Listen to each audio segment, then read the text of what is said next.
Rahim. Assalamu alaikum, dear students. I am Tanveer Mayo, your teacher. Today I am going to discuss with you test number 20, tenses. It is about tenses and past tense, past and present both tenses. Dear students, पहले tenses का lecture हुआ. Tenses तो आप शुरू से पढ़ते आ रहे हैं. फिर lecture के बाद हमने इससे पहले एक टेस्ट डिस्कस किया कल. ठीक है. आज हम फिर एक और टेस्ट डिस्कस कर रहे हैं. Lecture plus 2 tests. ये जो स्टेप टेक्निक है इसका मकसद है कि आपके जो कॉन्सेप्ट्स हैं वो इतने क्लियर हो जाएं. बार बार चीज की रेपिटेशन से का मकसद ही होता है clarity of concepts.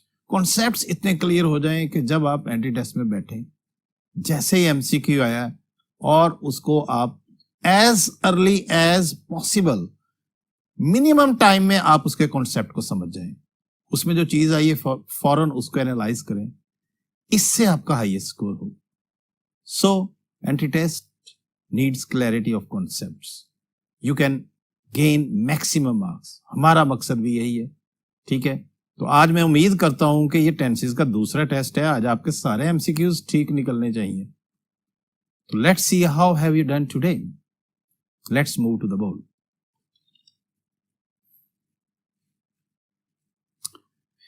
Yes, dear students, MCQ number 116. In each episode, Samurai Jack encounters many hazards, but he overcame them and continues on his quest to defeat Aku.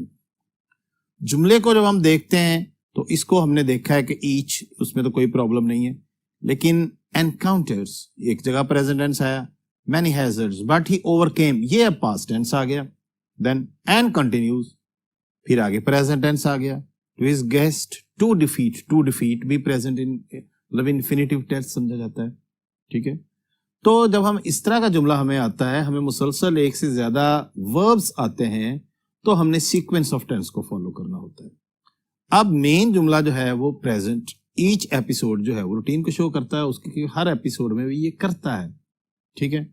तो अब इसका मतलब है कि प्रेजेंट टेंस यूज होगा. इसमें past tense की गुंजाइश नहीं है. Let's come to the board.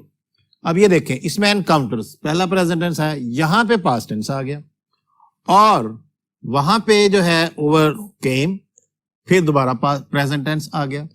ठीक है. तो जब प्रेजेंट और ये पास्ट प्रेजेंट, तो ये जो पास्ट है ये यहां पे सूट नहीं कर रहा. ठीक है. अब जरा देखें, अब जरा टेंस स्ट्रक्चर को देखें. Encounters, overcomes, continues. अब ये तीनों हमारे प्रेजेंट टेंस हो गए. इसको सीक्वेंस ऑफ टेंस भी कहते हैं और इस तरह के जुमलों को पैरेलल स्ट्रक्चर के सेंटेंसेस भी कहते हैं कि सेम सेंटेंस होना चाहिए. ठीक है. ये देखें अब जरा, अब दोबारा देखें. Encounters, overcomes, continues. It is called sequence of tense. तो इसीलिए डियर स्टूडेंट्स, जो इसमें सी ऑप्शन में ओवरकेम है, ये यहां पे ओवरकम्स होना चाहिए. So mistake is in option C. Next MCQ 117. I plowed this mountain with cattle the first time it had ever plowed. First time it had ever plowed. अब इस जुमले में देखें, I plowed, ये कौन सा टेंस है? पास्ट टेंस है. This mountain with the cattle the first time it had ever plowed. अब it जो है ये दोबारा फिर एक उस प्लेस के लिए मेंशन हो रहा है. तो यहां पे had plowed, प्लेस जो है वो सब्जेक्ट का फंक्शन अदा नहीं कर सकती. इसका मतलब ये है कि जुमला पैसिव वॉइस में है. और अब देखें जरा, it had plowed, क्या प्लेस खुद प्लो कर सकती है? नो. तो इस यहां पे सब्जेक्ट होना, इसका मतलब ये है कि ये ऑब्जेक्ट है, फंक्शन कर रहा है. और यहां पे अगर हमने हैड से रखना है तो फिर यहां पे होना चाहिए था बीन. चलें, फिर तो ये ठीक हो जाता, पैसिव वॉइस बन जाता, इट हैड बीन प्लेड. लेकिन खाली हैड के साथ जो है ये बीन तो इसमें लगा ही नहीं. हैड प्लोड के हिसाब से गलत हो गया. तो हम इसे पास पैसिव वॉइस में लेके जाएंगे. इट या तो हैड बीन हो जाता. ठीक है. अब क्या होगा कि इट वाज प्लोड. ठीक है. थर्ड फॉर्म ऑफ वर्ब लगेगी, ये पास्ट पैसिव वॉइस बन जाएगा. ठीक है. जब यहां पे थर्ड फॉर्म मौजूद है, इसका मतलब है कि ये वाला जो टेंस है ये वो हेल्पिंग वर्ब होना चाहिए जो कि पैसिव वॉइस में यूज होते हैं. और आपको पता है हैड अकेला यूज नहीं होता, हैड बीन यूज होता है. was अकेला यूज हो सकता है, it was ever plowed. So dear students, in this sentence the mistake is in option D. वहां पे had की जगह was लग जाता तब भी ठीक है. ठीक है. Next one 118.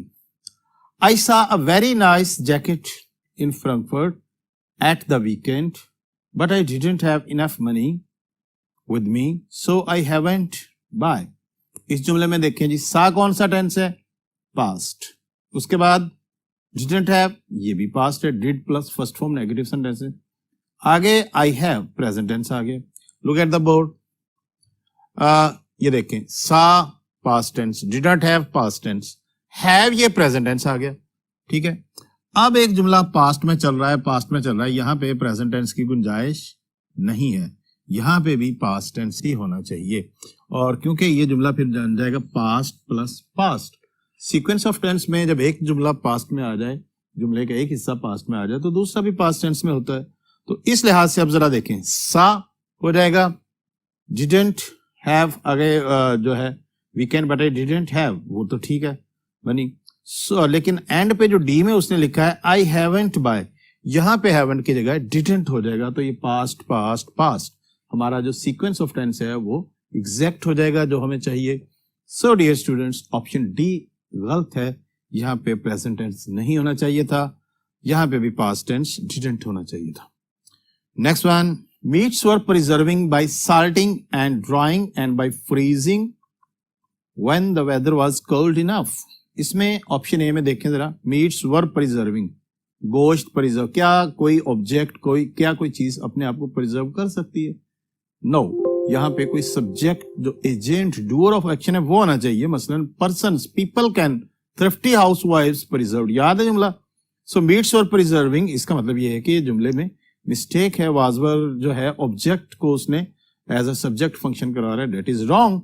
जुमला पैसिव वॉइस में होना चाहिए और करेक्ट टेंस में होना चाहिए. बाय ड्राइंग एंड फ्रीजिंग, ये कि ड्राइंग एंड फ्रीजिंग, अच्छा मैं पैरेलल की बात कर रहा था, ड्राइंग एंड फ्रीजिंग ये भी पैरेलल स्ट्रक्चर एक जैसे. When the weather was cold enough. अब इसमें ए ऑप्शन में आपको क्लियरली नजर आ रहा है कि ये टेंस गलत हुआ है. मीट्स प्लूरल यूज हुआ है, डिफरेंट किस्म के मीट्स के लिए हम मीट्स यूज कर सकते हैं. वर प्रिजर्विंग गलत हो गया. अब जब हम पैसिव वॉइस में जाते हैं तो आपको पता है कि जब ऑब्जेक्ट आ जाए तो हेल्पिंग वर्ब होता है जो भी उस टेंस का है, plus third form of verb. तो मीट्स वर, यहां पे आईएनजी फॉर्म नहीं पैसिव वॉइस में लगती. ठीक है, क्योंकि पैसिव वॉइस अगर हो तो हम बीइंग के साथ ऐड करते हैं. पैसिव वॉइस में सिर्फ और सिर्फ थर्ड फॉर्म यूज होती है. सो मीट्स वर प्रिजर्व्ड, इस तरह से ये पास्ट पैसिव वॉइस का स्ट्रक्चर बना, object helping verb third form was वर के साथ. So dear students, problem is in option A. That is wrong. Meats were preserved होना चाहिए था. बाकी सब ठीक है, B, C और D में कोई प्रॉब्लम नहीं है. Next one, 120. I am talking to you for the past half an hour, but you are not responding. देखें जरा जुमले को, I am talking आ गया, to you, for आ गया. जब since for आ जाए तो continuity of action होता है. इसमें परफेक्ट और परफेक्ट कॉन्टिन्यूस टेंसेस यूज होते हैं. बट यू आर, जुमले में कंट्रास्ट सिग्नल यूज हो रहा है. बट जो है वो यहां पे इसकी ठीक है, इसकी placement. But you are not responding, आगे नॉट रिस्पॉन्डिंग भी टेंस में कोई प्रॉब्लम नहीं है. तो इसमें प्रॉब्लम ये है, I am talking to you. जरा देखें जरा, आई एम टॉकिंग, जहां पे सिंस फॉर आ जाए, जहां पे भी सिंस फॉर आ जाए वहां हम परफेक्ट या परफेक्ट कॉन्टिन्यूस टेंसेस में जाते हैं, सिंपल कॉन्टिन्यूस टेंसेस में नहीं जाते. तो यहां पे फिर क्या हो जाएगा, I have been talking to you. Is it clear? ये यूज होगा. अब ये परफेक्ट पैसिव वॉइस बन गया क्योंकि इस फॉर की वजह से अब हम सिंपल कॉन्टिन्यूस को नहीं रख सकते. I have been talking to you for the past half an hour but you are not responding. और क्यों हमने प्रेजेंट परफेक्ट यहां पे लगाया? क्योंकि जुमले में जो एक और आर है जिसको अंडरलाइन नहीं किया गया, जो कि उसने फिक्स कर दिया है, हमें गाइड कर दिया कि जनाब इसमें प्रेजेंट टेंस यूज करें.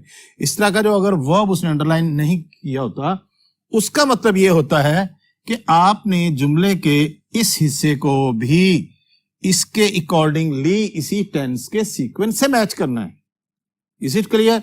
तो जब हम यहां पे आते हैं तो फिर हम इसमें आई हैव बीन, हमें पास प्रेजेंट परफेक्ट कॉन्टिन्यूस में आई हैव बीन की ही ऑप्शन है. समझ लग गया जी ये जुमला? मेरा ख्याल है कि लग गया, तो ऑप्शन ए गलत है, वहां पे आई हैव बीन टॉकिंग होना चाहिए था। बाकी एक्सप्लेनेशंस के लिए अगले बोर्ड पे चलते हैं। जी dear student, MCQ number 121, the parent home I have offended usually comes around after a term of year and has told me that his son was right after all and he is thankful to me. इस sentence में parent single है, दो हो तो हम parents use करते हैं, बाज़ दफा अगर मदर फादर सिंगल हो तो हम parent use. whom I have offended, ठीक है।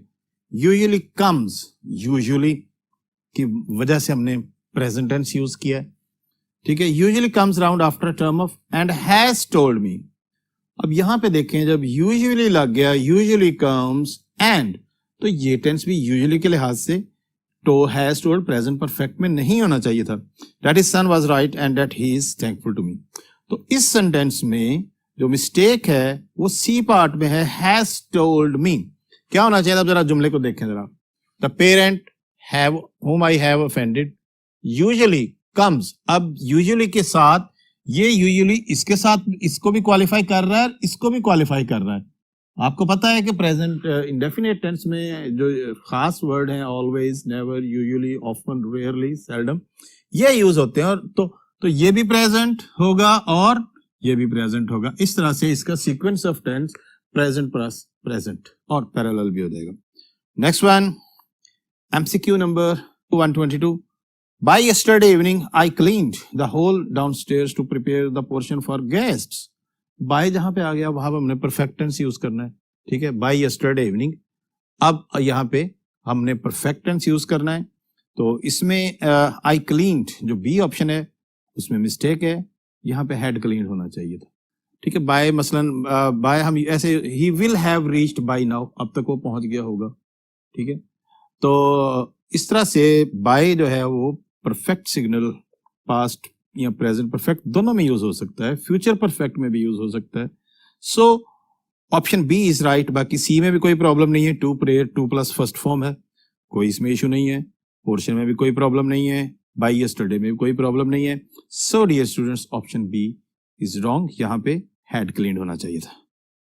123, people started to tell the story of string to amuse themselves and told it in a manner of soldier who was on a campaign. अब इस जुमले में हम जब देखते हैं, इस जुमले में people started, past tense आ गया, to tell, to amuse themselves, ये infinitive है, and told ये भी past tense हो गया। who was, अब ये जो who was है यहाँ पे past tense की वजह से यहाँ पे टू डिफरेंट एक्शंस हैं, मतलब डिफरेंट एक्टिविटीज है। एक एक्शन इससे पहले, यानी कि जब वो बता रहा था उससे पहले वो कैंपेन पे जा चुका था, महाजिर जंग पे, इसलिए इसमें हम हैड बीन यूज करेंगे। समझ लग गया जी? टू डिफरेंट सिचुएशन है, वन अर्लियर कंप्लीटेड, तो इस लिहाज से ये इससे इस एक्टिविटी से जब वो यूज कर रहा था उससे पहले की एक्टिविटी थी, इसलिए इसको परफेक्टनेस में यूज करेंगे। और ऑप्शन डी गलत है, वहां पे वाज ऑन द कैंपेन की बजाय had been on a campaign. 124, while penicillin was been held. While वाले जुमले कल भी किए थे, बता दें कौन सा टेंस लगना है, ठीक है। वाइल आपको पता है कॉन्टिन्यूस टेंस की निशानी है। As a wonder drug the name of its discover was hardly known outside the medical profession. जी, वाइल तो वाज बीन, अब यहां पे हमने देखना वाज बीन तो कॉन्टिन्यूस टेंस नहीं है, क्या ऑप्शन हो सकती है? Come to the board. While penicillin was, तो यहां पे हमें ये पता है कि यहां पे कॉन्टिन्यूस टेंस बनाने के been continuous, was being held होगा तो ये कॉन्टिन्यूस टेंस लगेगा। और बाकी आगे इसलिए लगा रहे हैं कि अगले जुमले में अगले हिस्से में भी वाज है, वाज बीइंग हेल्ड लग गया तो ये बन गया पास्ट कॉन्टिन्यूस पैसिव वॉइस। उसमें आपको पता है was were plus being plus third form लगाते हैं। इस वाइल की वजह से कॉन्टिन्यूस टेंस लगाया, पैसिव वॉइस लगाया, पैसिव वॉइस होने की वजह से बीइंग लगाया। इज इट क्लियर जी? इस वजह से जो हमारी ऑप्शन बी है उसमें मिस्टेक है, यहां पे वाज बीइंग। जी समझ लग रही है? आज मेरा ख्याल है आपके आंसर सारे ठीक निकल रहे हैं क्योंकि ये दोबारा द टेस्ट है। 125, the prime minister had announced that the taxes are to be increase. इस जुमले में आप देखें जरा, the prime minister had announced, a portion underlined है, दैट टैक्सेस आर को उसने अंडरलाइन नहीं किया, इसका मतलब है कि ये उसने फिक्स कर दिया, हमें एक गाइडलाइन दे दी कि ये प्रेजेंट टेंस है, बाकी सब इसके मुताबिक करना है। To increase from the beginning of the year.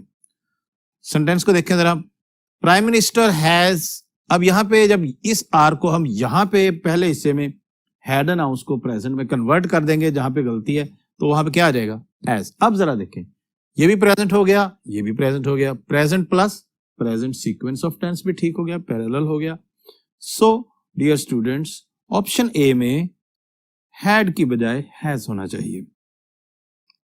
126, how long had you known your wife when you got married. लो जी, ये तो जरूरी होता है। नेक्स्ट वन, ऑप्शन बी देखें, how long did you know your wife when you got married. Option C, how long had you been known, had you been known, ये passive voice में चला गया, योर वाइफ। यहां पे been लगने की वजह से इस ऑप्शन को तो यही एलिमिनेट करते हैं। How long has you been, you के साथ हैज, कितनी बड़ी गलती, यही एलिमिनेट करते हैं। दो ऑप्शन रह गए हमारे पास। How long did you know when, एक तरफ जो है व्हेन के साथ आमतौर पे हम इसमें एक जरा देखें, ऑप्शन ए में how long had you known perfect tense है व्हेन यू, और बी में दोनों में पास्ट इंडेफिनिट टेंस है। अब जरा जुमले को देखें। व्हेन से हम दो किस्म के जुमलों को कंबाइन करते हैं। व्हेन से हम पास्ट इंडेफिनिट भी कंबाइन करते हैं। वो तब होता है ऐसी सूरत हाल में जब दोनों एक्शन सेम मतलब के साइमल्टेनियस एक्शन हो। ठीक है, when I open the door my pen fell. अब इसमें दोनों में पास्ट टेंस यूज हुआ है, लेकिन जब एक एक्शन उससे अर्लियर परफेक्ट हो चुका हो, फिर हम व्हेन में एक हिस्से को परफेक्ट में कन्वर्ट करते हैं। हाउ लॉन्ग यू, मसलन व्हेन यू, ये before when you got married, ये हिस्सा जो है बाद में हुआ है, पहले उन्होंने एक दूसरे को जाना है, तो इस हिस्से को how long had you known कर देंगे। तो हमारी जो राइट ऑप्शन है इसमें ए ऑप्शन हमारी राइट है। जी, पता चला आज आसान है ना एमसीक्यूज, या आपके कॉन्सेप्ट क्लियर हो गए? मेरा ख्याल है कॉन्सेप्ट क्लियर हो गए। बाकी एमसीक्यूज करने के लिए अगले बोर्ड पे जाते हैं जी। Yes, dear students, MCQ number 127. For a while, he was stuck in traffic, but the jam dissolved instantly. इसमें number 1 for a while. For a while होता है थोड़ी देर के लिए। He was stuck, dissolved. जुमला देखें, for a while के बाद was stuck past, dissolved past plus past। हमें कोई गड़बड़ तो नहीं नजर आ रही, लेकिन बाकी ऑप्शंस को भी देखते हैं। ऑप्शन बी फार वाइल। अब फार वाइल में आ वाइल नहीं लगा, ये यहीं पे गलत हो गया, इसको एलिमिनेट कर देंगे, क्योंकि जो एग्जैक्ट जो फ्रेज है फार आ वाइल, थोड़ी देर के लिए। For a while he stuck, he stuck जो है यहाँ पे क्योंकि वो फंस गया था, तो यहाँ पे पैसिव वॉइस होना चाहिए था, इस वजह से इस ऑप्शन को एलिमिनेट कर देंगे। For a while he was sticking, लो जी चिमटा हुआ है for a while in the traffic but jam dissolve, यहाँ पे अगले हिस्से में डिसॉल्व आ गया। प्रेजेंट और पास्ट और ही वाज स्टिकिंग, काफी गलतियां हैं इस हिस्से में, डी को फॉरन एलिमिनेट कर देंगे, तो हमारे पास ऑप्शन ए बची है। For a while he was stuck, for a while he was stuck, passive voice का सही स्ट्रक्चर यूज हुआ है, वाज प्लस थर्ड फॉर्म, और द जैम डिसॉल्व्ड अगले हिस्से में past, past followed by past, right option is option A. 128 at 4 p.m. next Saturday evening I was driving to my place। जी next और I was driving cancel कर दें, next के साथ वाज नहीं आ सकता। Option B at 4 p.m. Last Sunday I had been driving. अब इसमें हैड बीन यूज हुआ है, इस टेंस में हैड बीन आपको पता है कि जब तक सिंस फॉर हो तब हम कॉन्टिन्यूटी ऑफ एक्शन हो तब यूज करते हैं, ऐसा कोई लफ्ज नहीं आया स्पोर्ट सिग्नल के जनाब, और फिक्स टाइम है एट 4 p.m। एट 4 p.m पे एक्टिविटी कंप्लीट हो गई है, इसलिए इसमें ये जो है परफेक्ट और कॉन्टिन्यूस टेंस यूज नहीं होगा, इस वजह से ये ऑप्शन रिजेक्ट हो गई। C option at 4 p.m. Last Saturday evening I was driving to my parents house. हाँ जी, ये एग्जैक्ट टाइम बताया कि उस वक्त आप क्या एक्टिविटी कर रहे थे, इन कॉन्टिन्यूटी थी, तो ऑप्शन सी जो है वो राइट है। डी में क्या प्रॉब्लम है उसको भी देखते हैं। At 4 p.m. Last Sunday evening I am driving, लो जी एक पास्ट इवेंट है, लास्ट का लफ्ज के साथ एम लगाना तो बिल्कुल ठीक नहीं है, इस वजह से हम इस ऑप्शन को रिजेक्ट कर देंगे। Right option is option C, उसमें लास्ट के साथ पास्ट टेंस सही यूज हुआ है और continuous भी सही यूज हुआ है। Next 129, the daughter wove tapestries and sons played songs। जी टेक्सचुअल सेंटेंस है, सारा जुमला पास्ट में है। बी को देखते हैं, द डॉटर वीविंग टेप्स्ट्रीज। जी वीविंग, अब आईएनजी फॉर्म लगाए हैं और हेल्पिंग वर्ब ना लगाए तो ऐसे जुमले को तो यही रिजेक्ट कर देना चाहिए जब सब्जेक्ट भी दिया हुआ है द डॉटर वीविंग। इसी तरह से सी ऑप्शन में भी उसने यही गलती की है, the daughter weaving tapestries and sons playing. इसमें प्लेइंग भी दोनों ही continuous tense without any helping verb, reject both B and C. D option, the daughter wove tapestry and sons play, इसमें प्रेजेंट और पास्ट का कॉम्बिनेशन आ गया है। तो डियर स्टूडेंट्स, इसमें जो है द डॉटर्स वोव टेप्स्ट्रीज, हमने सीक्वेंस ऑफ टेंस जब पास्ट टेंस में आते हैं तो past is followed by past. ये देखें जरा, वोव पास्ट टेंस है और प्लेड ये भी पास्ट टेंस है, past followed by past. Is it clear?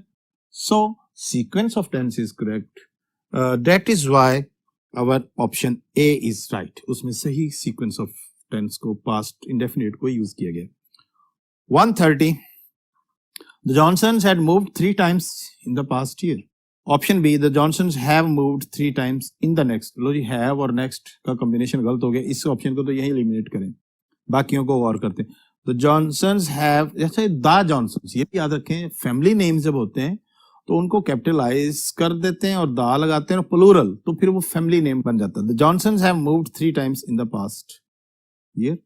Option D, the Johnsons will have moved 3 times in the past, के साथ विल नहीं लगता, तो डियर स्टूडेंट्स बी भी एलिमिनेट होगी। इसमें रॉन्ग वर्ड, जो टेंस का जो कीवर्ड है वो गलत यूज हुआ है, बी और सी रिजेक्ट हो गई। अब हमारे पास ऑप्शन रहेगी ए और सी। तो इसमें हम ए और सी में जब देखते हैं तो उसमें ए में उसने हैड मूव्ड किया, लेकिन जो 3 टाइम्स है इसका मतलब है कि उन्होंने एक्टिविटी को परफेक्ट किया है, कि अभी भी जो है वो हो सकती है, इसलिए इसमें have moved 3 times in the past years. और ऐसा कोई वर्ड नहीं है पास्ट का जैसे व्हेन बिफोर वाला को जुमला हो जिसकी वजह से हम पास्ट परफेक्ट और ऑप्शन ए को सिलेक्ट करते। तो टिपिकल प्रेजेंट टेंस है, हम इसमें ऑप्शन सी को टिक करेंगे। Next one 131, it sure had made for Jim and for no one else. It sure, ये तो यही कर लेंगे, हैड मेड श्योर का तो एडवर्ब होना चाहिए था, एलवाई होना चाहिए था। It surely had been making, had been making. It जो है वो ऑब्जेक्ट है, तो या तो सब्जेक्ट होता तो इस ऑप्शन को आगे चलाते, इसको भी यही एलिमिनेट करते हैं। It surely had been made, अब ये देखें had been plus third form for Jim and no one else. Option D में it surely had been made since, सारा जुमला ठीक है लेकिन सिंस में आके इसमें भी गड़बड़ हो गई। जरा देखें, it surely had been made, तो इसमें ये देखें had been plus third form, ये जो है ये सही पैसिव वॉइस का स्ट्रक्चर है। Is it clear? Past perfect PV, had been plus third form. Had made, क्योंकि इट जो है फंक्शनिंग एज ऑब्जेक्ट है, यहाँ पे इसकी वजह से हमने गलत किया है।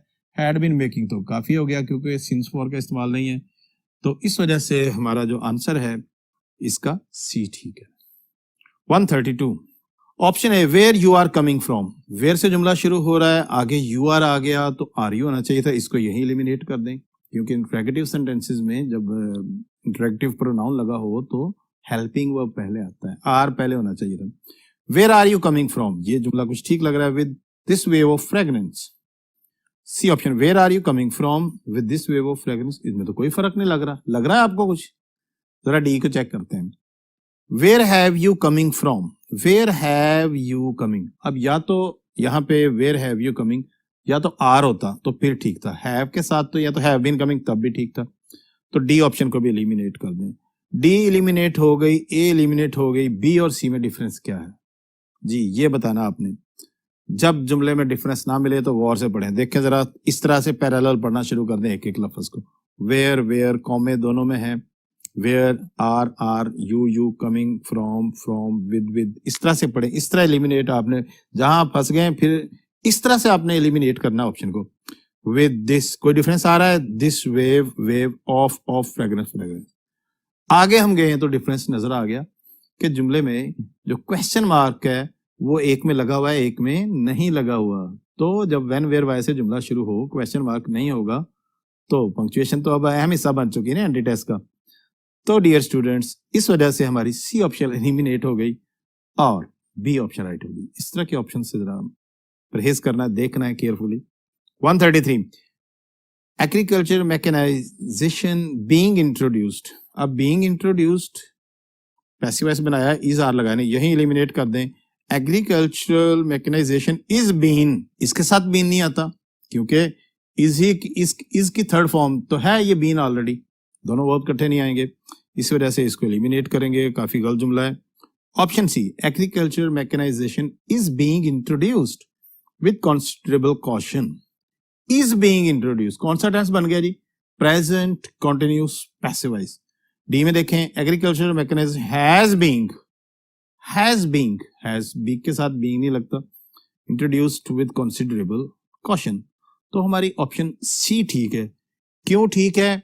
इसमें इज बीइंग इंट्रोड्यूस्ड, ठीक है, इस लिहाज से ये देखें, is plus being plus third form, ठीक है, ये कौन सा बन गया? प्रेजेंट कॉन्टिन्यूस पैसिव वॉइस, ठीक है, क्योंकि इज है, बीइंग है और थर्ड फॉर्म है, इसीलिए हमारी जो ऑप्शन सी है वो बिल्कुल एग्जैक्ट है। 134, famine has been a problem since the beginning of time. Famine has been, जी आप बी को देखें, famine have been, famine singular है, have been वाली जो ऑप्शन है, ठीक है, बिल्कुल यहां से इसको एलिमिनेट कर देंगे। famine has being वाली ऑप्शन भी उड़ जाएगी क्योंकि इसका कोई कॉन्टिन्यूस सेंस नहीं है, कॉन्टिन्यूस में हैज बीइंग नहीं आता। famine has been a problem for, अब इसमें दो तीन चीजें आ रही हैं जुमले में। Number 1, singular subject, famine singular है, हैज लगना है। दूसरी बात, हैज बीन लगना है, ठीक है, कि ये प्रॉब्लम है। यहां से आगे अब हम जाते हैं तो आगे सिंस फॉर का भी उसने ट्विस्ट डाला हुआ है, और जब सिंस फॉर में आपको पता है पॉइंट ऑफ टाइम और पीरियड ऑफ टाइम, यहां पे जो है बिगिनिंग जो है ये पॉइंट ऑफ टाइम है, ठीक है, जुमला तो पॉइंट ऑफ टाइम के लिए सिंस यूज करते हैं। अगर पीरियड ऑफ टाइम होता मसलन फॉर 2 years, फॉर 500 years, तो फिर हम यहाँ पे फॉर लगाते, लेकिन since point of time, since beginning, since his birth, ठीक है, सिंस मॉर्निंग, यहाँ पे सिंस लगना था। तो सारी चीजें चेक करने के बाद हमने सब्जेक्ट वर्ब एग्रीमेंट को भी देखा इस जुमले में, हमने टेंस को भी देखा, यूज ऑफ सिंस भी देखा, तो ऑप्शन ए हमारी बिल्कुल हर म्यार से पूरी उतरती है, ऑप्शन ए ठीक है। 135, a new hotel is built in the center of town. Option B, a new hotel is building. लो जी, होटल खुद बिल्ड कर रहा है, यहीं पे एलिमिनेट करें, कंस्ट्रक्टर बिल्ड कर सकता है, होटल खुद से अपने आप को बिल्ड कर सकता है, so eliminate it right now. Option C, a new hotel is being built in the center of town. Option D, a new hotel built, यहाँ पे न्यू होटल, यहाँ पे भी होटल सब्जेक्ट है, तो ऑप्शन बी और डी को तो एलिमिनेट कर देंगे कि होटल को उसने सब्जेक्ट बनाया है, ठीक है, इस वजह से हमारी ये जो है इज बिल्ट, इज बिल्डिंग, ये वाली ऑप्शन एलिमिनेट हो गई, इज बिल्डिंग वाली और बिल्ट वाली ऑप्शन भी एलिमिनेट हो गई। अब हमारे पास ऑप्शन रहेगी जी is built in the centre of town और इज बीइंग बिल्ट। इन दोनों प्रेजेंट टेंस में किसको इज बिल्ट होता है कि जनाब जैसे कोई रूटीन में बनाया जा रहा हो, तो फिर तो हम कह सकते हैं, इसको तो हम रूटीन में तब यूज करते हैं जब कॉन्टिन्यूटी ऑफ एक्शन हो, रूटीन हो, कि जैसे आप कहते हैं ना कि मैच इज प्लेड डेली, तब हम इस तरह में present indefinite passive voice use करते हैं। तो इस वजह से हम इसको एलिमिनेट कर देंगे और अभी वो इसकी कंस्ट्रक्शन जारी है, ठीक है। A new hotel is being built in the centre of town, इस वजह से हम अपनी ऑप्शन सी को टिक करेंगे, ये राइट आंसर है, क्योंकि इसमें देखें जरा, ये देखें ऑब्जेक्ट आ गया इज एम आर आ गया, ठीक है, फिर बीइंग आ गया, थर्ड फॉर्म आ गई, तो ये सारा कुछ जो है प्रेजेंट कॉन्टिन्यूस पैसिव वॉइस में ये फॉर्मूला यूज होता है कि object is are being and third form of verb, यानी कि past participle. So dear students, इस मेयार के मुताबिक हमारा ऑप्शन सी जो है वो बिल्कुल एक्यूरेट है, प्रेजेंट कॉन्टिन्यूस पैसिव वॉइस का टेंस है जी। टेस्ट मुकम्मल हो गया, अब आपने मुझे अपना स्कोर बताना है। आज आपके आ गए हैं पूरे मार्क्स, मुझे उम्मीद है आज आपके पूरे मार्क्स आए, क्योंकि यह हमारा दूसरा टेस्ट था टेंसेस का जी। डियर स्टूडेंट्स, इसी तरह फुल मार्क्स हासिल करते रहें और फिर इंशाल्लाह wish you best of luck. Allah Hafiz.